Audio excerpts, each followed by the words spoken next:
C'est un premier pas vers un rapprochement des départements des Yvelines et des Hauts-de-Seine. Le 5 février, les conseils départementaux des deux territoires ont voté pour la création d'un établissement public de coopération interdépartementale situé à Vélizy-Villacoublay. Une structure qui, selon les deux présidents, devrait permettre des économies. Il n'y a personne d'embauché pour cela. Ce sont nos services qui, conjointement, travaillent ensemble à la fusion progressive.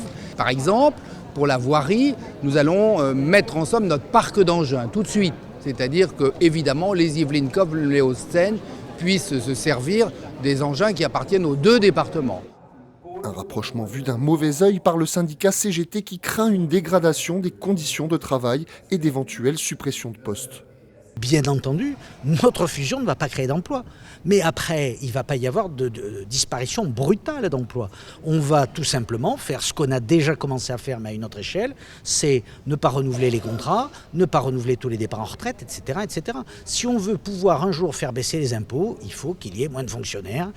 Également abordé le rapprochement de la SEM 92 et Yvelines Aménagement, une fusion des sociétés mixtes de développement prévue pour la fin de l'année 2016 qui nécessitera l'accord des collectivités territoriales actionnaires. Un plan qui s'inscrit dans un éventuel projet de fusion des deux départements.